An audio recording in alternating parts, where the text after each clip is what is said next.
Salut tout le monde, donc salut aux élèves du SIAM et de l'IMFP. Dans cette vidéo, on va voir la fonction Elastic Audio de Pro Tools. En fait, ça ressemble au Warp qu'on a vu sur Live, sauf que là, c'est plus orienté mixage, on va dire, plus traditionnel. Et donc, c'est une fonction qui va nous servir à éditer pas mal d'instruments quand il y a eu des problèmes rythmiques, en fait. Je vais vous montrer ça donc sur cette basse que vous connaissez bien, cette musique d'ascenseur.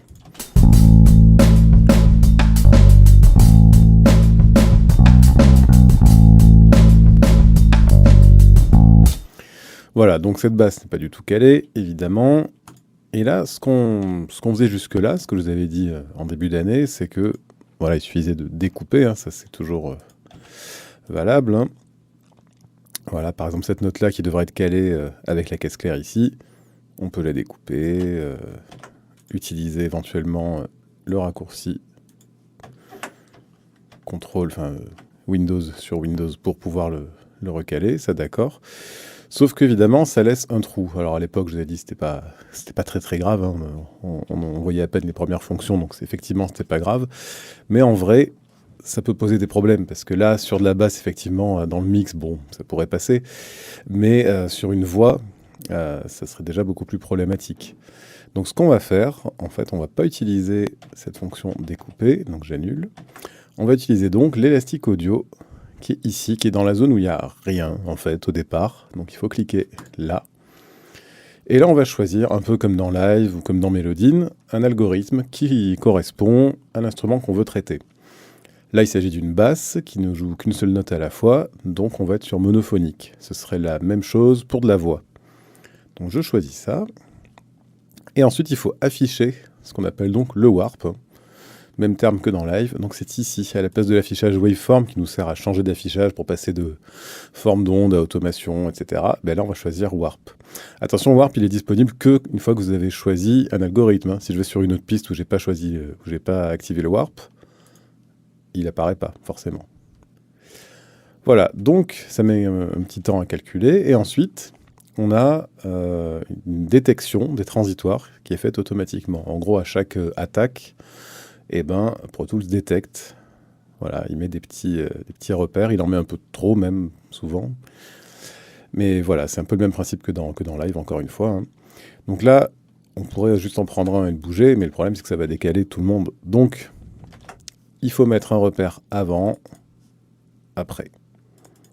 Comme dans Live. Je vais arrêter de le dire parce que, voilà, vous avez compris, hein, c'est le même principe.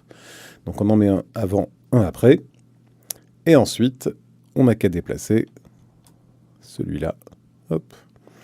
Voilà, donc l'Elastic Audio porte bien son nom, hein, c'est que ça va étirer la note d'avant et comprimer celle-ci. Donc on est toujours dans ce qu'on appelle le time stretching. Voilà, là la basse est en place et on n'entend pas de trou dû à la découpe, puisqu'il n'y a pas eu de découpe. Voilà, je remets comme c'était avant. Là, c'était carrément décalé. Et là, maintenant... Alors, attention, hein, quand on se sert de ce genre d'outil, le son, forcément, il se passe quelque chose dessus. Il est altéré. Il va être dégradé, hein, techniquement. Après, cette dégradation, elle est plus ou moins audible et plus ou moins acceptable. Là, honnêtement, sur la basse, dans le mix, ça passe bien. Il y a des instruments, on va le voir, sur lesquels c'est tout de suite beaucoup moins simple. Et puis, ça dépend de combien on décale. Là, malgré tout, c'était pas un gros décalage. Si j'écoute en solo, voilà, on n'entend pas vraiment de déformation. Après, si je vais trop loin, évidemment, oui. Par exemple, là, si je m'amuse à vraiment faire des trucs comme ça, n'importe quoi. Là, il se met en rouge. Alors, quand il se met en rouge, hein, ça veut dire clairement, il nous dit, bon, là, tu déconnes, c'est trop. Et bon, on va voir ce que ça donne. Voilà. Bon, donc là, c'est bien crade. Ceci dit, par rapport à ce que j'ai fait, ça pourrait être pire. Hein. L'algorithme n'est pas si mauvais. Mais encore une fois, ça dépend. Vous allez voir, si je le fais sur un clavier, sur une voix, ça va s'entendre quand même beaucoup plus. Sur la basse, en général, ça passe. Donc voilà pour le principe de base. Au niveau des différents algorithmes, donc, je vous dis, il faut choisir le bon, quoi. Si jamais on a affaire à quelque chose, on va dire de polyphonique, donc un clavier, comme ceci.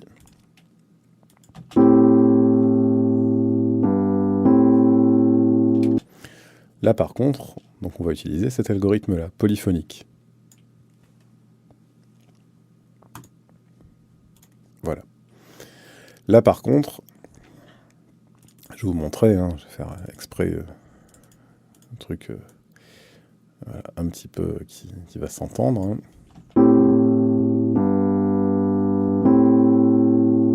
Voilà, on entend que ça tremblote un peu en fait, hein, surtout par là. Ceci dit, si je le fais en monophonique, que je me trompe d'algorithme, c'est encore pire. Donc voilà, là le moins pire, on va dire, serait polyphonique.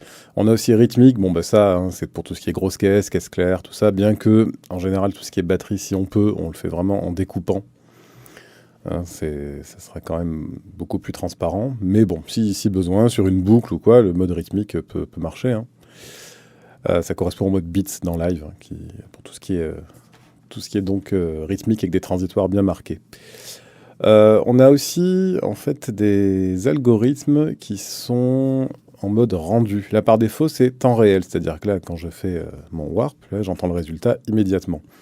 Mais du coup ces algorithmes-là sont un petit peu moins qualitatifs.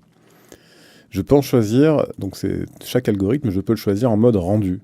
Ça sera un peu plus long à traiter, mais c'est censé être meilleur. Je dis c'est censé être meilleur parce que parfois c'est le cas, et parfois la différence est assez négligeable. Et donc il y a un algorithme parmi ceux-là, c'est le Xform, qui lui est disponible uniquement en mode rendu. Donc, quand on l'active, celui-là, il est censé être bien meilleur. Donc je l'active, sauf qu'en fait, c'est long, mais bon, genre bien long. C'est-à-dire si je vais dans le Task Manager pour voir ce qui se passe, on voit que, voilà, on n'est pas sorti du sable, quoi.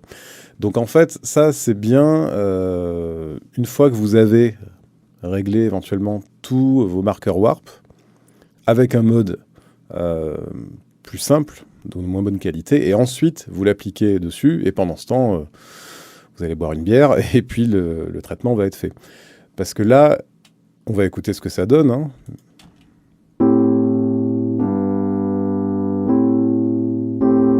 On entend clairement qu'il s'est passé quelque chose, mais c'est vrai que c'est quand même moins crade que tout à l'heure. Hein. Si je remets le polyphonique en mode temps réel, oui, parce que par défaut, il passe en mode rendu. Hein.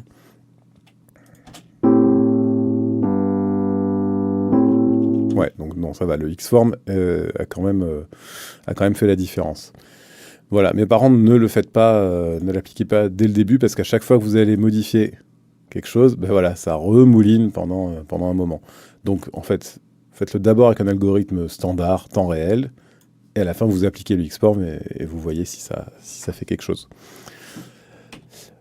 Voilà. Ensuite, on a un autre algorithme qui est intéressant, c'est le VarySpeed.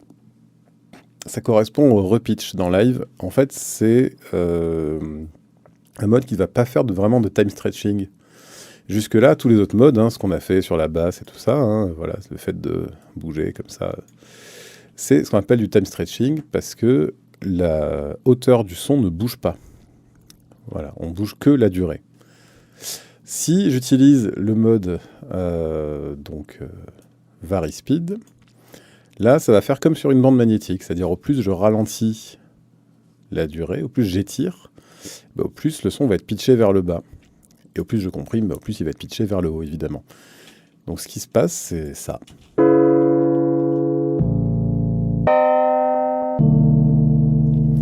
Bon, alors, en fait, au niveau qualité, c'est celui qui touche le moins au son. Le timbre est préservé, sauf que les notes changent, donc ça peut poser quand même quelques problèmes. On va voir que sur la batterie, ça peut donner quelques trucs, hein, d'avoir une batterie un petit peu plus grave ou quoi, ça peut parfois avoir du sens. Mais bon, en gros, c'est quand même pas quelque chose qu'on va utiliser dans tous les mix, quoi.